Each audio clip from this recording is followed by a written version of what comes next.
All right, so we are approaching about 1 month left in season two. They've dropped the midwinter event. They have added the Abattoir of Zur, which won't be here next season.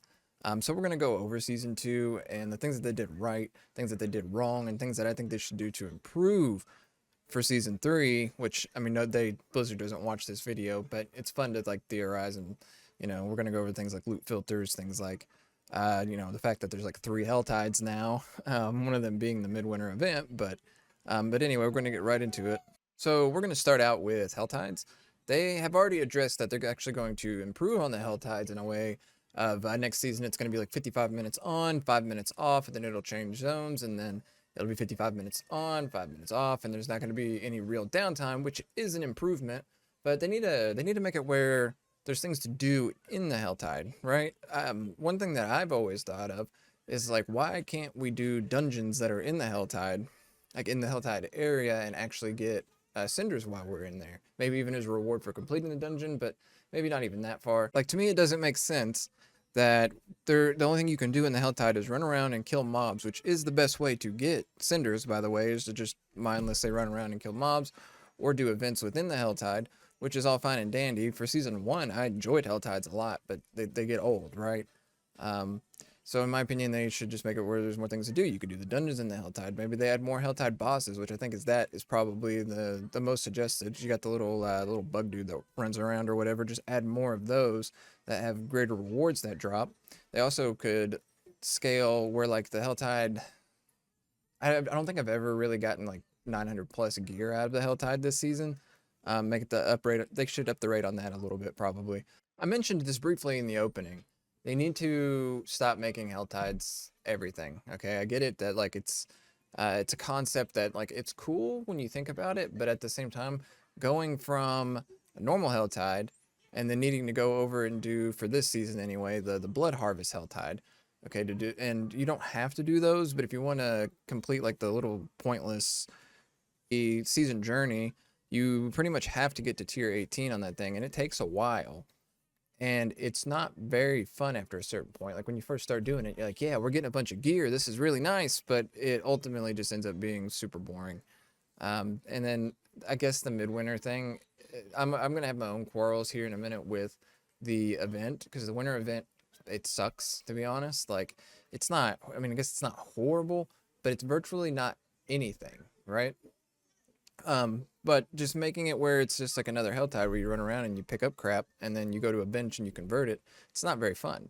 So I guess we'll actually just go ahead and get into why I'm upset with the midwinter event. It's boring. The midwinter event is absolutely boring. It's not anything. The cosmetics are not very good. I don't mind some of them, but at the end they're not really anything. Like, why don't we have like a horse that's like candy cane striped? Why is it just like running around this pointless Helltide, essentially a Helltide, and doing the same thing that we do always?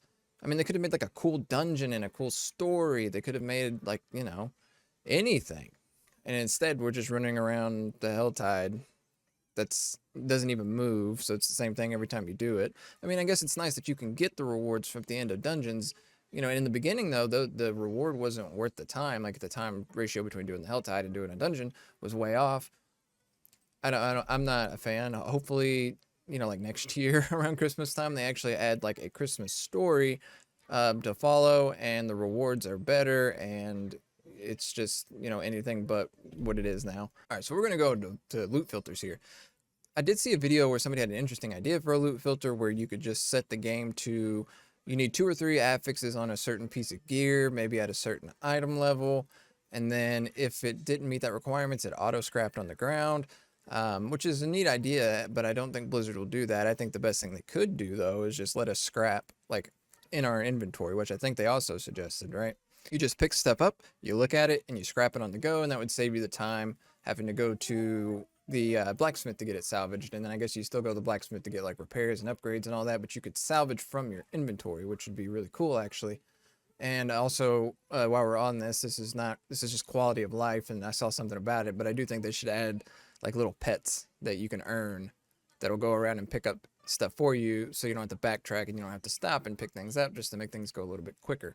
They need to do something about aspects so we can hold more aspects and have more stash space and all that fun stuff, right? that's something that's been a complaint since the game came out. So I don't know, dude, like the shit where like everything goes into the codex to give us more space for just aspects. Like, why don't we have an additional row? There's been plenty of suggestions there, so I'm not going to sit here and list them all, but I don't know why this is a problem still. I don't know if you guys have noticed, I haven't been doing anything in a particular order. We're gonna go ahead and go to AOZ here, right? The Abattoir of Zero. It was interesting. Obviously the beginning of it was really bad because you couldn't level up the glyph and stuff, but once you could level up the glyph, it's fine. And now that powder is cheaper, it's nice and easy to experiment on builds and stuff like that. But I think that if they're going to plan on in the future using this data to actually implement something maybe for this new like gauntlet system that they're talking about doing, they really need to, I think they need to make it where the bosses, when they spawn, are, I mean, in the future, they're not going to be Bloodseekers because that's a season 2 thing, but whatever they choose would start like a different timer, right? Like that's something I would have liked to have seen, where you have 10 minutes to get the Bloodseekers summoned, and then maybe there's a separate timer when you're fighting them. That way that like you didn't feel pressured for time, or little mistakes wasn't so consequential, right? Consequent English. Um, so like you had 10 minutes, summon Bloodseeker. Bloodseekers come, either there's no timer or there's 2 minutes, and this would still work in a gauntlet setting because all that's done on who did it the fastest, right? So like if it still took me 15 minutes or 20 minutes, the guy with 15 minutes still gets a higher rank on the leaderboard. So I really don't think that matters. I don't think having a timer at all matters, except for measuring how fast you worked, but not making it where you have to work at a certain pace. But I do think making people work at a certain pace could be good if you're looking to make people have to like think about their builds, where they have to have a good balance of damage reduction and damage, which causes you to think more. That's where the struggle's at, right? Seasonal powers. Let's get over to that, like some of the extra seasonal content, stuff like that. We'll talk about what they need to change, like in the base game, a little bit more too. But I'm gonna try to keep this video like under 15 minutes, hopefully. Um, so the vampiric powers are like leaps and bounds ahead of the malignant heart thing, because it was absolutely terrible that you needed to change around your hearts, and then suddenly the ring that you spent a bunch of gold on the Diablo trade market or whatever didn't work for you anymore, and it was just a hassle. I like being able to delete the packs off the armor and stuff. Definitely Blizzard, please, for the love of God, change how you level it up. Like all the little powers, because let's face it, the next season is probably going to be vampiric powers reskinned, right? Like, what else are they really gonna do? I don't know. We'll see. I haven't heard that they've released any information about season 3, but yeah, I mean, vampiric power wise, everything was pretty good. The Helltide part sucked though, but we kind of already went over that. The storyline was okay, wasn't great. What I didn't like though was having to do it on every single character to get the powers. So I made 4 characters this season, and I got them all to level 100, and guess what? I had to do the storyline 4 times. Like, it was an okay story, but it wasn't good enough for me to want to do 4 times. So I would just allow people to skip it in the future. But other than that, I mean, the season was, again, it was far better than the Malignant Heart season. Now, the bugs. That's where we're going to go next. The bugs in the game this season were ridiculous. Last season we had one major bug, and that was a gold dupe glitch. And granted, that lasted the whole season, but this season we've had so many bugs, it's insane.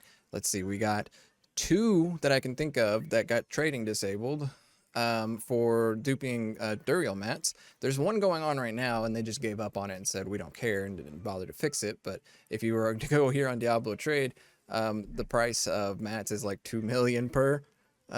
So it completely annihilated that. That also ruins the gold system, because if you wanted to, you could take those dupe mats and just sell them for gold. So then you have unlimited gold too. I mean, like, I'm not talking about gold to other players, because other players have to obtain gold. You could just sell them to merchants for like 50k each or something, whatever it is. And if you have an unlimited supply, you just have an unlimited supply of gold that you can then flood into the market by trading with other players, right? Other bugs though. Let's see, the domination bug, where we just like instantly die if we get stunned while we're injured from our own vampire, because we don't count as elites for some reason, even though we count as elites in PvP. I figured that it wouldn't make a difference. Blizzard, update your servers, because it's absolutely unacceptable that I'm trying to do AOZ and it looks like this. And it's immediate too. It's not something that just like, yeah, it just immediately does it. And while this has been an issue for me in the past, since I'm doubling up on the ball lightnings pretty much, it just like, there's nothing you can do. Suddenly I will spawn in a minute and just suddenly be dead most of the time.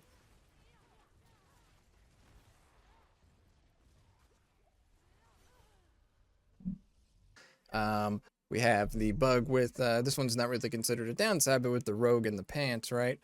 We have the ball lightning that's supposedly a bug. We have a couple of things in the Paragon boards not working on Sorcerer, and I assume on other classes. We've got stuff like Esu's Ferocity counting with lightning damage when it's not supposed to. Like, the list just goes on and on and on of bugs, and it would be just some things I get, okay, like the gold duplication glitches. I get that. Back when I played GTA on the console, we used to dupe crap all the time and sell it for gold, and they would patch it. We would just find another one, and it ended up being like a 36-step process, but you made unlimited money in the game. So I understand that stuff like that, that's really hard to catch. But like super simple stuff, like, really? You don't have anybody that tests the game? Shit, you could probably get people to test the game for you for free and like test servers and find stuff for you. Like, I don't get why that's not a thing. Um, the bugs, nah, I don't know. They drive me insane because it makes it where, oh, the snapshot bug, that's one. It just makes it where the game just feels inconsistent, right? I'm trying to make a build and what I'm reading isn't what happens, and that's really annoying. Especially when things don't work. If they work a different way than intended, that's one thing, but when things flat out just don't work, that's annoying.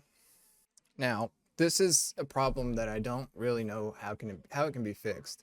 But season one, I think, each build had like one, maybe two uniques, and now everybody's running like three, four, and some of my builds have five. One of my druid builds has every slot except for the amulet and the gloves as a unique.